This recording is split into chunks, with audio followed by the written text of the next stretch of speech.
una iglesia muy linda. Es un gusto para mí poder compartir con ustedes la palabra de Dios principalmente y poder compartir con ustedes este momento.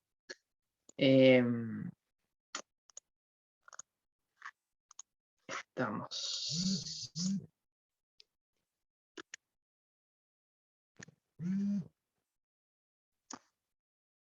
Ok.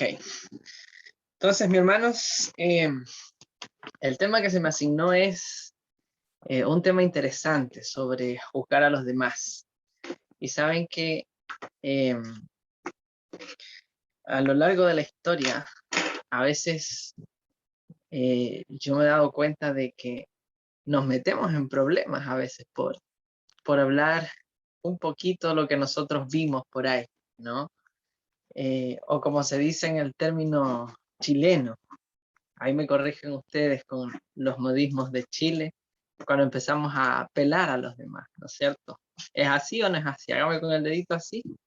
Cuando pelamos a los demás es cuando comenzamos a hablar de los demás, ¿no es cierto? No sé si sean cosas buenas y malas, si todo incluye ahí, ¿no? Pero el tema de hoy es acerca de juzgar a los demás. Quisiera yo ir al texto bíblico base, o a los textos bíblicos bases para este tema, que están en Mateo capítulo 7. Acompáñeme con su Biblia en Mateo capítulo 7. Vamos a leer del verso 1 y hasta el verso 5 vamos a leer, ¿ya? Dice así la palabra de Dios. No juzguéis para que no seáis juzgados, porque con el juicio con que juzguéis, seréis juzgados, y con la medida con que mides, os será medido. ¿Y por qué miras la paja que está en el ojo de tu hermano?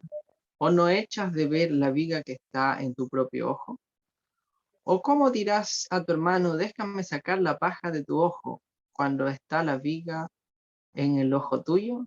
Hipócrita, saca primero la viga de tu propio ojo, y entonces verás claro para sacar la paja del ojo de tu hermano. El asunto de juzgar es un tema muy serio, ¿no? Los judíos en la época de Jesús buscaban la salvación. Los religiosos de aquella época hacían todo su esfuerzo para ganar la salvación. Hoy nosotros podemos darnos cuenta de que la salvación no es algo que se gana, sino que más bien es un regalo de Dios, ¿no?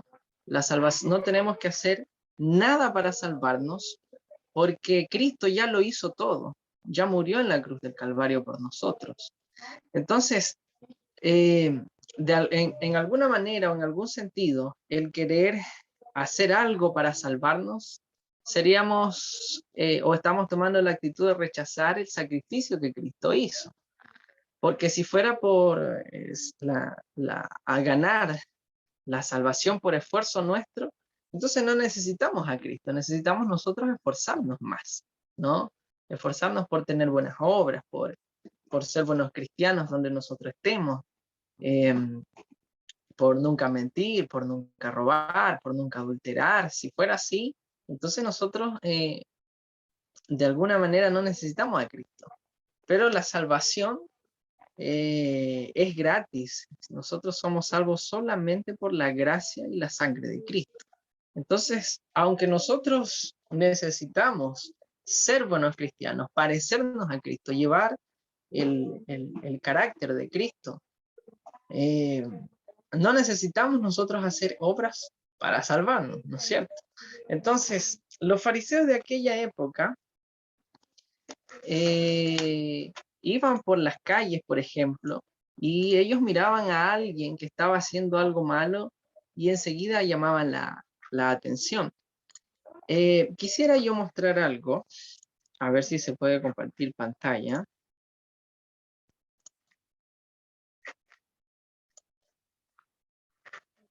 Muy bien, aquí hay algunas imágenes de lo que decía el capítulo que se me fue asignado. Cuando el ser humano empieza a querer ganar el cielo, a querer ganar la salvación, en este contexto, dice el Lenhuay, todo esto desvía la mente de Dios hacia el yo. El amor a Dios se extingue en el corazón.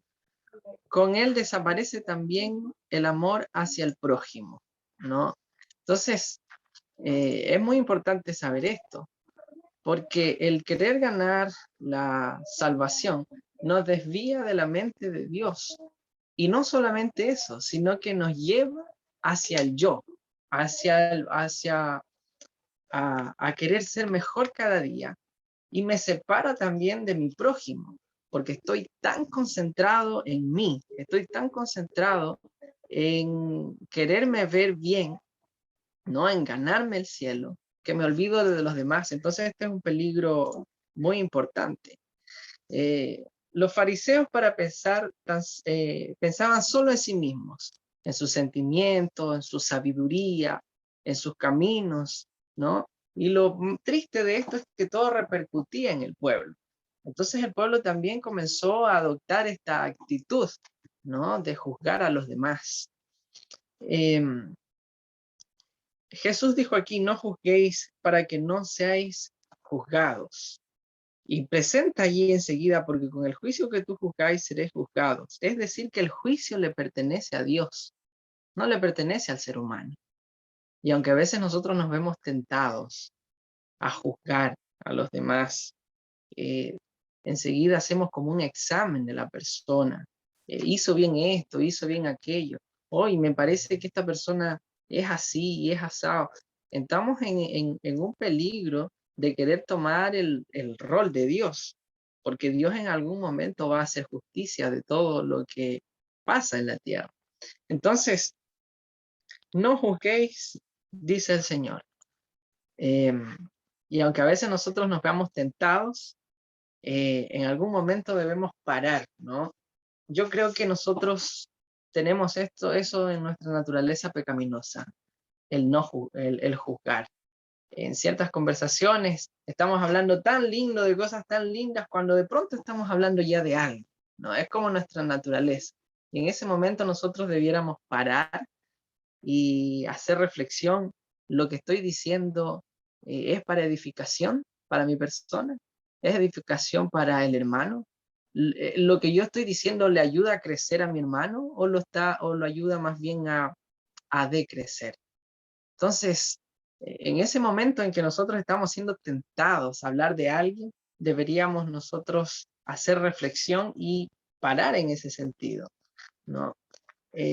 Otra diapositiva que quisiera mostrar acá, que me llamó muchísimo la atención esta parte. Miren lo que dice aquí, ya pasando al siguiente. Algo pasa con mi computador, se me va por todos lados las imágenes. No lo puedo agrandar, ahí sí parece. Entonces, miren lo que dice acá. Cristo es el único verdadero modelo de carácter y usurpa su lugar quien se constituye en dechado para los demás, puesto que el Padre todo el juicio dio al Hijo. Quien quiera que se atreva a juzgar los motivos ajenos usurpa también el derecho del Hijo de Dios. Es decir, Dios no nos dio a nosotros la virtud de poder juzgar. ¿A quién le está dando la virtud de poder juzgar? Al Hijo. Y el Hijo va a tener el momento en que él podrá juzgar a los demás, ¿no? Nosotros sabemos muy bien las etapas del juicio investigador, el juicio milenario y después el juicio ejecutivo. Entonces, la Biblia es clara en mostrar que habrá un juicio, pero el juicio le pertenece a Dios, ¿no? Y los que se dan por jueces y críticos se alinean con el anticristo. Y esto es muy peligroso. Los que se dan por jueces y críticos se alinean con el anticristo. Es decir, están tomando la actitud del anticristo, el contrario a Cristo, el cual se opone y se levanta contra todo lo que se llama Dios y es objeto de culto. Tanto que se sienta en el templo de Dios como Dios, haciéndose pasar por Dios. Entonces, ¿notan ustedes lo peligroso que es juzgar a los demás? ¿Notan ustedes lo peligroso que es comenzar a hacer juicio contra mi prójimo y tomar el lugar de Dios? Es decir, no solamente que eh, intento tomar el lugar de Dios, sino que empiezo a tomar una actitud del anticristo, quien se cree Dios. En cierto sentido, cuando comenzamos a juzgar a los demás, nos estamos sintiendo Dios en algún sentido. Entonces, es un tema muy interesante, me llama mucho la atención, porque siendo sinceros, todos en algún momento juzgamos a alguien, ¿o no? ¿No? Todos en algún momento juzgamos a alguien, nos sentimos nosotros eh, en ese derecho de poder decir, me parece que esto lo hizo mal, me parece que esto lo hizo bien, ¿no? Y en ciertas conversaciones, eh, nosotros mismos nos vemos a veces que estamos enredados y terminamos hablando del uno, del otro, del otro. Entonces, eh, como dije anteriormente, pareciera que eso estuviera en nuestra naturaleza pecaminosa, el querer hablar de mi prójimo, el querer hacer juicio de mi prójimo. Y estoy cayendo en un grave error, porque no solamente que quiero tomar el lugar de Dios, sino que estoy tomando la actitud del opositor a Cristo, ¿no? El anticristo, quien quiere tomar el lugar de Dios. Si nosotros vamos a las profecías, nos damos cuenta en la tierra quién quiso tomar el lugar de Dios. Y nosotros no debiéramos tomar esa actitud tampoco. Entonces, hay otro tema que me llamó muchísimo la atención. Entonces, miren lo que dice esta otra diapositiva, tomado del libro que se está tomando para estas lecciones. Cristo es, perdón, ya tenemos esa. Cristo no obliga a los hombres, los atrae. La fuerza que emplea es el amor. Mucho ojo con esto porque después en las preguntas dijo un profesor, ojo con esto porque es pregunta de examen, ¿no? Entonces Cristo no obliga a los hombres, los atrae. La única fuerza que él emplea es el amor. Impresionante. Siempre que la iglesia procure la ayuda del poder del mundo, es evidente que le falta el poder de Cristo y que no la contriñe al amor, el amor divino. Entonces, un tema muy interesante. Nosotros nos damos cuenta allí que Dios no obliga a nadie, no anda detrás de nadie, no anda viendo el error de alguien. Más bien la fuerza de Jesús es el amor, ¿no? Más bien la fuerza de Jesús es traer a la persona, atraer a la persona hacia Él con el amor. Entonces, nosotros, en cierto sentido, dejamos de amar a nuestro prójimo también cuando empezamos a juzgar, ¿no? Cuando nosotros empezamos a emitir juicio contra las personas que viven alrededor de nosotros. El acto de juzgar es un acto que le pertenece a Dios y nosotros no lo podemos hacer como lo haría Dios. Porque miren, algo interesante, y me acabo de recordar una historia. Una vez se juzgó a un joven, ¿no? No voy a mencionar los motivos, solamente se juzgó a un joven. Y todos comenzaron a argumentar, no, yo también he visto eso en él. El otro también, yo también he visto eso en él. No, yo también he visto eso en él, ¿no? Bueno, como dicen en Chile, no lo pesquemos más, ¿no? El modismo, es como eh, no nos fijemos más en él, ¿no? Pero ¿qué era lo que pasaba? El joven escondía muchas cosas, ¿no? El joven escondía muchas cosas que estaban fuera de su alcance. Y cuando se dieron cuenta el resto del grupo, todo lo que habían dicho acerca de él, se sintieron culpables, ¿no? Se sintieron culpables y ahora sí cambió el punto de vista. No es que él hace esto, me parece que él no está de acuerdo con esto, más bien trata de hacer esto, pero resulta ser que no pueden ver el todo porque nosotros no podemos conocer el todo de la persona. Y es por eso que Jesús no nos dio a nosotros la facultad de poder juzgar a los demás, porque usted conoce solamente la parte en que usted ve de la persona. Pero quien ve todo nuestro ser es Dios. Quien conoce todo de nosotros es Dios. quien sabe qué hace a escondidas es Dios, ¿no? Entonces, a veces omitimos juicios con alguien, pero resulta ser que nosotros no conocemos el todo de la persona. Y es por eso que deberíamos tener cuidado. Es por eso que se le otorga al Hijo, ¿no? Allí.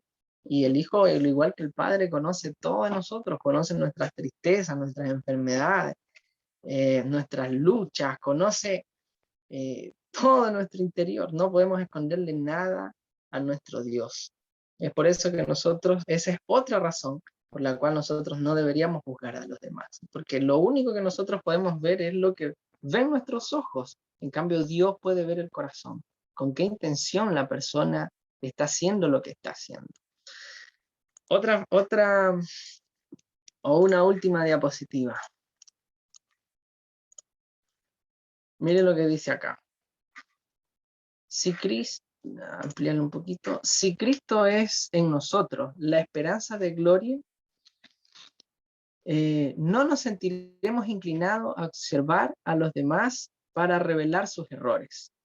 En vez de procurar acusarlos y condenarlos, nuestro objeto será ayudarlos. Otra vez voy a leer esta frase. En vez de procurar acusarlos y condenarlos, nuestro objeto será ayudarlos, beneficiarlos y salvarlos. Al tratar con los que están en el error, observemos el mandato, considerándote a ti mismo, no sea que tú también seas tentado. Entonces, en otra ocasión vi algo diferente. No voy a mencionar los detalles, pero sí a mis oídos llegó alguien, hermano Cristian, este hermano hizo tal cosa, ¿podría usted ayudarlo? Esto. Entonces, yo no me puedo quedar con una sola versión. Tengo que escuchar la otra versión también, ¿no? Porque cada hermano tiene su versión, cada persona tiene su versión. Entonces, resulta ser que cuando empecé a ver el todo, ¿no? Empecé a ver el todo de la persona, me di cuenta de que, cierto, había cometido algunas cosas graves, pero nosotros no podemos mirar con ojos de, digamos así, como con ojos de odio a nadie. Más bien deberíamos mirar a cada persona como Cristo lo miraría, como candidato para el reino de los cielos. Entonces finalmente lo escuché, no dije absolutamente nada, lo único que dije fue, estamos para ayudarlo, la iglesia lo extraña y un montón de cosas más. La persona se restauró y ahora no sé cómo está, pero espero en el Señor que siga en los caminos de Dios. Pero después la persona que me vino a decir, del otro hermano, había caído en el mismo error, ¿no? Había caído en el mismo error. Entonces, todo lo que nosotros juzgamos a los demás puede ser también objeto de que sean nuestras tentaciones. Puede ser que mañana o pasado nosotros cometamos el mismo error, ¿no? Porque nosotros somos seres humanos. Y ahí está la cuarta razón por la cual no debemos juzgar a los demás. ¿Por qué? Porque nosotros podemos cometer en algún momento el mismo error, y aún sin quererlo. Entonces, cuando nosotros vayamos a conversar con alguien, o estemos hablando de alguien, o tratemos en la conversación de alguien, miremos más bien cómo poder ayudarlo, ¿no? ¿Cuál será nuestro objeto? ¿Beneficiarlo? ¿Salvarlo? ¿O más bien será algo que no edifica en nada? Entonces, mi querida iglesia, de la iglesia central, que en nosotros no esté ese sentir, y yo creo que no. He estado con ustedes, conozco a algunos de ustedes, unos más que otros, pero a la mayoría ubico. Y en el tiempo que yo estuve ahí no vi esto, y espero que nunca pase, ¿no? Que nunca pase en esta hermosa iglesia, en el cual nosotros vemos a alguien que está en un error, en vez de juzgarlo, en vez de hacer algo que no edifique, hagamos algo que edifique al hermano, que lo ayudemos, que si está caminando mal, no omitamos juicio, ¿no? Pero que sí nosotros hagamos algo para que esa persona pueda enmendar su error como lo haría Cristo. ¿Cómo hace Cristo? Él se acerca con amor, ¿no? La única ley que Cristo tiene, o la única obligación, la única fuerza que Cristo tiene, es la fuerza del amor para traer a alguien a sus pies. Entonces, eh, y quisiera mencionar algo más. Todos en algún momento juzgamos a alguien. Yo mismo me pongo la mano en el corazón y sin querer a veces uno empieza a hablar de los demás, ¿no? Sin querer uno empieza a hablar de los demás. Será porque tenemos nuestra naturaleza pecaminosa, como yo dije. Pero quisiera que junto a ustedes podamos pedir perdón a Dios por todas las veces que hablamos de alguien, aún sin querer, y no fue para edificación, no fue para ayudarlo, no fue para acercarlo a Cristo. Entonces, pidamos perdón a Dios y tomemos esta decisión de no juzgar a los demás, porque al juzgar a los demás estamos tomando la actitud de, de los fariseos, el querer ganar eh, la salvación por las obras. Segundo, no queremos tomar el lugar de Cristo, no queremos tomar el lugar de Cristo, que Cristo es el que juzga. Tercero, nosotros no conocemos el todo de la persona. No conocemos el todo de la persona. Conocemos solamente algunos aspectos, más Cristo es el que eh, conoce todo de la persona. Y por último, nosotros estamos tomando la actitud de el enemigo de Dios más bien, el de querer juzgar a una persona. Y el enemigo lo único que quiere es destruir. Nosotros no podemos ser instrumentos de destrucción, sino instrumentos para salvación, llevar a las personas a Cristo. Pidamos perdón a Dios si en algún momento nosotros tuvimos esta actitud. Y tomemos la decisión de si nos vemos tentados en algún momento a juzgar a alguien, que más bien eh, paremos eso que estamos haciendo y podamos más bien hacer un plan para rescatar a esta persona. Oremos. Santo Padre que está en los cielos, gracias te damos porque nos enseñas. Señor, tu palabra dice que nosotros no debemos juzgar a nadie, porque nosotros también seremos juzgados. Señor, y antes de poder hablar de los demás, permítenos mejor analizar nuestro corazón, quitar, Señor, la paja que está en nuestro ojo. Oh Dios, porque somos seres que tenemos errores, que tal vez en nuestra naturaleza esté, Señor, el hablar de los demás. Permítenos, Señor, ser personas que lleven personas a tus pies. Permítenos, Señor, ser instrumentos de salvación, así como lo fuiste tú. Permítenos, Señor, llevar a través de nuestros actos, nuestras palabras, eh, a tus pies a las personas que necesitan de ti. Señor, no tenemos el derecho de juzgar a nadie, porque fue a tu Hijo a quien tú diste, Señor, la potestad de poder juzgar. Señor, y nosotros no conocemos el todo de la persona. Perdónenos si en algún momento tomamos esta actitud y ayúdenos, Señor, a poder parar en el momento en que nos veamos tentados a poder juzgar. Ayúdenos más bien a ser como Cristo, a atraer a las personas con amor, a tener esa fuerza, Señor, del amor y no la fuerza de la obligación. Oh Dios Padre, nos ponemos en tus brazos de amor y misericordia en el nombre de Jesús. Amén.